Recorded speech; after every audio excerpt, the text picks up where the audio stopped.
Hey guys, it's Tori, and today I'm going to be doing my June/Ancientsathon wrap-up. I ended up having a pretty good reading month in June, for me at least. I completed 6 things and then read a chunk of 2 others, so really it wasn't like a perfect amazing month. It was maybe on the higher end of average for me, but still pretty good considering a couple of these, or at least one of these, is pretty long, and a few of them are obviously Ancientsathon reads, which just tend to take me a little bit more time. So let's get right into this. The first thing I completed this month was Julius Caesar by William Shakespeare, and I really loved this. I ended up giving it 5 out of 5 stars. If you don't know, specifically this play follows the downfall of Julius Caesar, the conspirators and their reasons for committing the murder of Julius Caesar, as well as just kind of the political atmosphere during that time. The writing, of course, was wonderful, and the plot itself was very interesting. There were definitely some very interesting characters in it. I found Brutus to be very fascinating, and just the conspirators in general. I really appreciated that they weren't necessarily evil. They just had deep political concerns about the power Julius Caesar was accumulating, which is understandable, but it was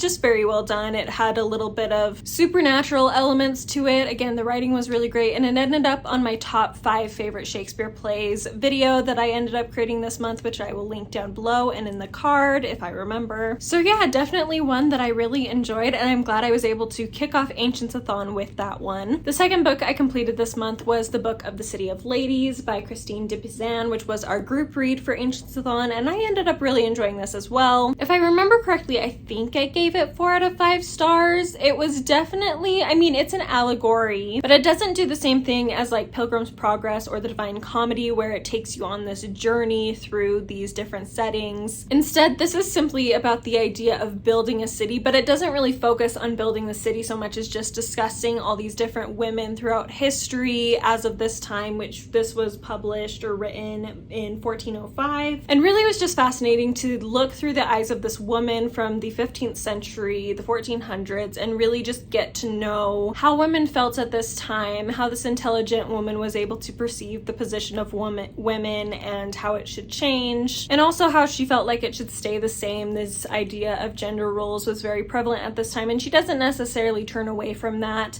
but she does point out a lot of flaws in the way men write about women, and it was just really wonderful, easy to read, and honestly one I'd be willing to revisit at some point in the future. It probably is one that I wouldn't reread for several years, but I think as I grow older and gain more experience and new opinions and think of new ideas, this will be really fascinating to revisit as those ideas and opinions change. So definitely one I'm very glad that we decided to read this month. I don't know, we're trying to figure out a group discussion with me and the other co-hosts of Ancientsathon to discuss this, but life seems to keep getting in the way, so we'll see what happens. But I probably will try to do a discussion just of my own, just a single video at some point if we don't end up doing a discussion, just so I can share a few deeper thoughts on this. But yes, I did really enjoy it. Then breaking away from Ancientsathon a little bit, I ended up completing Red Rising by Pierce Brown. This was a really great read. I read this for Kieran's TBR Tackle Challenge for the month, and I really ended up enjoying this. This takes place on Mars, and of course there's different classes which are based on color. We follow this man who is in one of the lowest classes, and he ends up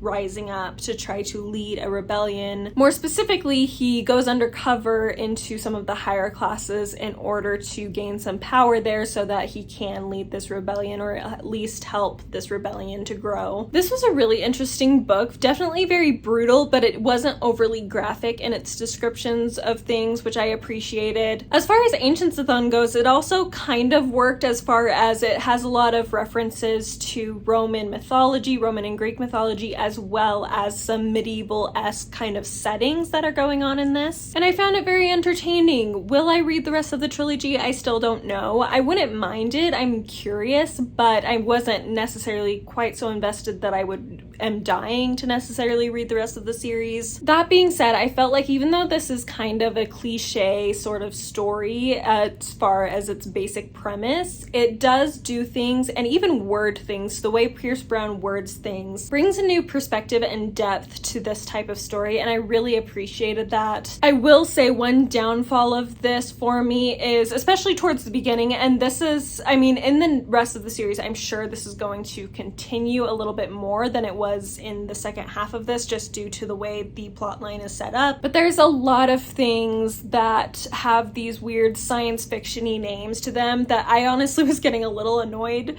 reading. Like, instead of just saying comms, there was like, it was like some sort of weird other version, and they were all called things where it would start off with all lowercase letters, and then in the middle there would be an uppercase letter, and then the rest of the word, and it was just not fun for me to read. For some reason, it was just very grating against my eyes, and I did not love it very much. Additionally, the characters, while interesting, were a bit flat. Like, I wasn't necessarily super engaged in any of the characters. Even the main characters, they just all felt pretty basic and cliche. There wasn't anyone that really stood out to me. Really, what I liked this for was primarily the plot and the writing style, honestly. I did really like Pierce Brown's writing style. I felt like it was very beautiful. Again, there were a few choices he made with the setting up of the worlds that kind of annoyed me, but overall his writing style was really great. And even though there were some cliche sentences and phrases, he wrote them in a way that made them feel a little bit more of a unique take on those cliche phrases and ideas. So one I would definitely recommend, and we'll see if I end up reading the rest of the trilogy. I believe I gave this, I might have given it 4 stars on Goodreads, but I think it would be more like a 3.75, 3.5 star read. Still above average, but not that much. So anyway, but it was good, one I would recommend. Then I read a classic, but not an Ancientsathon classic. We will get back into that in a moment. But I ended up reading Silas Marner by George Eliot, and this is definitely a favorite of the year. I absolutely loved it. I gave it 5 stars. We follow this old curmudgeon-y man who has sort of broken away from society due to some things of his past, and he just is really obsessed with this bag of gold that he has, and that's really his only connection. But one day the gold goes missing, and not long after that something new comes in his life, and it just changes everything. And it's so good. It's such a wonderful, yes, kind of cliche story on the surface, but the way George Eliot does it is just so beautiful. The character depth in this is so incredible. I absolutely loved it. Silas Marner himself as a character I fell in love with so quickly. Like, literally in the first chapter I was like, oh, Silas Marner, love him, so down for this, so excited to read the rest. It is a very short one, which was actually kind of nice for this month to be able to get this in, but despite its length, like I said, it really has great depth for such a cliche story. Basically, a lot of people will probably read this or even just hear the synopsis and think, oh, that's just kind of a very simple story, there's not a lot to it. But the way George Eliot does it brings it together so well, and it's one of the best, if not the best, version of this type of story that I've ever read, and I just absolutely loved it. And I'm so excited to read more George Eliot. This is my second by her, and I read Adam Bede before and really loved that as well. So I hope I will continue to enjoy George Eliot in the future. It's got me so excited too, because I was really intimidated by George Eliot for a long time. So knowing I've read 2 of her books and have loved them both is really just shedding a lot of hope on me for George Eliot and my relationship with her writing. And then just before the end of the readathon, I ended up reading Alcestis by Euripides, which I ended up giving, I would say, probably a 3.5 stars for this as well. This is a play following the story of Alcestis, who ends up agreeing to die in her husband's place, and then she ends up being brought back to life by Hercules, or Heracles, of course, as he's referred to in this. And it's a really fascinating little play. First of all, I will say this is a translation, obviously, but I have found every time I've read works by Euripides that I have just really liked the writing style, regardless of the translator. I haven't read that much, I should say that. But what I have read, it works for me. I don't know, something about the language just really draws me in and I really enjoy it, which I'm not necessarily one, at least in the past, who has noticed writing style too much, unless it like really is good and it stands out to me, or really is just uncomfortable for me and then it like obviously stands out to me. But most of the time I didn't really notice. But I have really liked what I've read of Euripides so far. I will say for this play, the reason why it's not like a 4-star or 5-star is because I feel like with the Legend of Alcestis, I would have preferred if Euripides had started a little bit later in the story. There's a lot of focus on grieving her death and focus on just surrounding mourning basically for her and what caused all this to happen. And then we end on sort of a strange note. Now, I'm not sure if this play was part of a series, and if it was the last one, or if there was more after it. Perhaps there is more after it, and we would have seen a lot more growth in the legend and in the characters with those additional parts. But I felt like for what we had, it just ends on a very strange note, and I feel like Alcestis as a character could have received a bit more depth than she did. There's moments where it's almost there, but it doesn't quite reach where I'd want it to reach. Obviously, this is a play, so it's always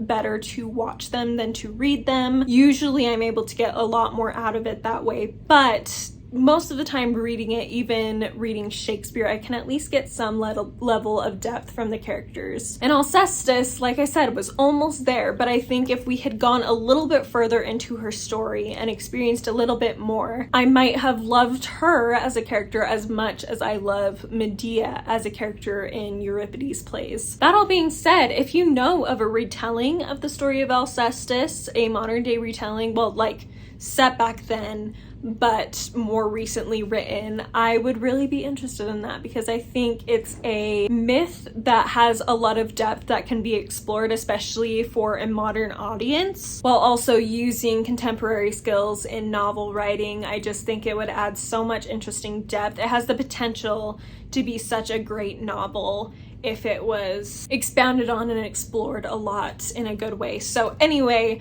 that's my feelings on that. I'm glad I read it, and I'm so excited to read more Euripides. Maybe I'll even try to make it a goal to finish the rest of his plays that I have here by next Ancientsathon, or at least get close. We'll see if that happens, but I honestly wouldn't mind if I was able to do that. And the last thing I completed this month was The Mirror and the Light by Hilary Mantel, the third and final book in the Wolf Hall trilogy, the Thomas Cromwell trilogy by Hilary Mantel. Many of you know I've been hosting a read-along of this trilogy with some of my dear friends, Marissa from Blatantly Bookish and Emily from Novelle Novels, and I believe Marissa did not end up reading this. Emily finished it a little while ago, and it's possible I may have liked this a little bit more than Emily did, but I think we were both on the same page as far as we're glad it's over. I'm glad I was able to finally finish this trilogy and move on with my life. Don't get me wrong, I really liked it. I just think reading them one after the other was a little bit too much for me, but I still really enjoyed this. I don't want to say too much because obviously it is the third in the trilogy, but I really found Thomas Cromwell's growth and arc in this story to be very interesting. I found Henry VIII's arc in this story to be very interesting. The themes of death and the supernatural is all very fascinating, and I really loved how that continued in this book. And I will say, I think I enjoyed this one better than I enjoyed Wolf Hall, so definitely this is one of my favorites within the trilogy. I mean, out of 3, so you know, how do you put that? But I did like it better than the first one. I would say the second one, Bring Up the Bodies, is my favorite because I think it was just much more pacey,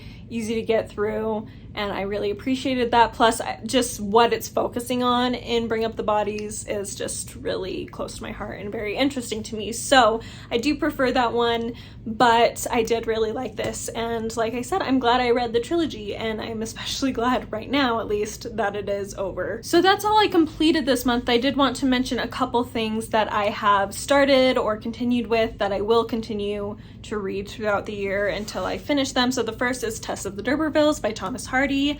I should finish this about halfway through July, and I'm really excited. I've absolutely loved continuing to read this. It's so good. Hardy's writing and just the detail that goes into his work is just astounding. I absolutely love it. So this has been absolutely fabulous. And then I also read a good chunk of The Canterbury Tales by Geoffrey Chaucer for Ancientsathon. I knew I wasn't going to finish this during the month. I'm not quite halfway through my copy yet, but I'm just planning to kind of read some stories here and there until I finish it. I'd like to finish it at least by the end of the year at the latest, but if I can finish it earlier than that, that will be great. So that's the goal right now, but I did really enjoy what I read of this, and I'm excited to continue. So that is everything. Thank you so much for watching. Let me know down below if you've read any of these, what your thoughts were on them, as well as what you read for June for Ancientsathon. I would love to know. I hope you're having a wonderful reading week, and I will see you next time. Bye!